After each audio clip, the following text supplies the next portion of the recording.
එක ගෙයි කෑම. සමහර විට ඔයාලා මේ ගැන අහලත් ඇති.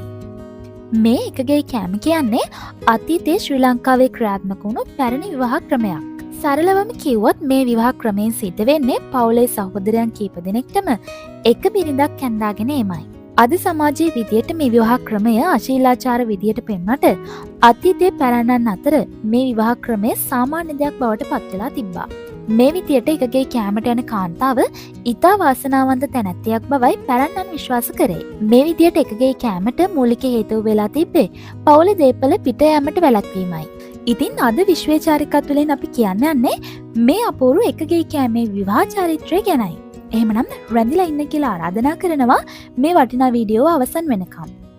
තාමත් අපගේ YouTube නාලිකාව subscribe කරලා නැත්නම් දැන්ම subscribe කරන්න.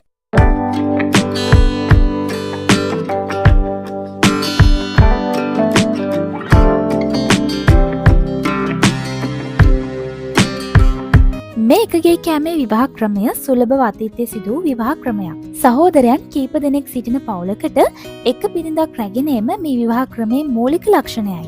මෙම පවුලේ සිටින වැඩිමහලු පිරිමියා චරිත්‍රානුකූලව එක බිරියක් කැඳවාගෙන එනු ලබනවා.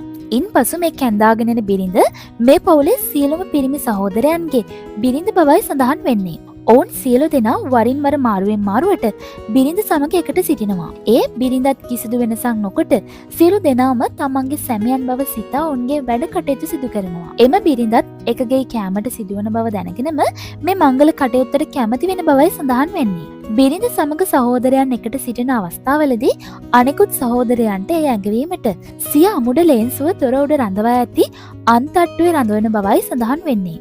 එම සංඥාව මගින් බිරිඳ සමග සහෝදරයෙක් සිටින බව අනෙකුත් සහෝදරයන් දැනගනු ලබනවා.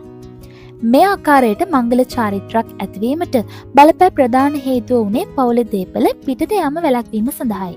මේදී සියලු සහෝදරයන් එකතු වී කෙත්වතු වතු පිටිවල වැඩ කරමින් එක අඹුවක් පෝෂණය කරනවා.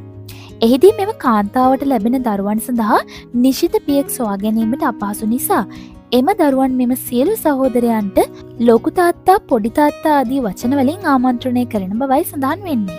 ඒ විදිහට එකකේකයා පරම්පරාවලින් පැවතෙන වාසකම් බොහොමයක් දැකගත හැකි වෙනවා. වාසකම අගට ලාගේ යන්නේ නැති වාසකම් එකකේකයා පරම්පරාවලින් පැවතෙන බවයි සඳහන් වන්නේ. මෙම එකගේ කෑමේ චාරිත්‍රයේදී සහෝදරයන් 7 දෙනෙක් සඳහා එක බිරිඳක් අමුකමේ තබාගත හැකි අතර පවුලේ සහෝදරයන් 7ට වඩා වැඩි නම් 8 වෙනි සහෝදරයාට වෙනම බිරියක් කැඳාගෙන ආ යුතු බවයි සඳහන් වන්නේ. ශ්‍රී ලංකාවේ කන්ද උඩරට ප්‍රදේශවල වැඩි වශයෙන් එකගේ කෑමේ විවාහ ක්‍රමය පැවති අතර මේකගේ කෑමේ විවාහ ක්‍රමය ශ්‍රී ලංකාවට ඉංග්‍රීසින් ජාතීන් පැමිණීමත් සමගම ඔවුන් මෙම බහුපුරුෂ විවාහ ක්‍රමය නීතියෙන් තහනම් කරලා තියෙනවා. ඒත් ඈත පිටිසර ගම්මානවල 1960 දශකයේ වෙනතුරු පවා හොර රහස්‍යයෙන් මේකගේ කෑමේ විවාහ චාරිත්‍රය පැවති බවයි සඳහන් වන්නේ. ඉතින් මේ එකගේ කෑමේ මංගල චාරිත්‍රය ගැන ඔයා මොනවද හිතන්නේ? හිතන දේ අනිවාර්යයෙන්ම පහලින් කමෙන්ට් කරන්න. මේ වගේ දැනුමින් පිරුණු වීඩියෝ බලන්න අපගේ YouTube නාලිකාව subscribe කරන්න. ඔබට සුබ දවසක්.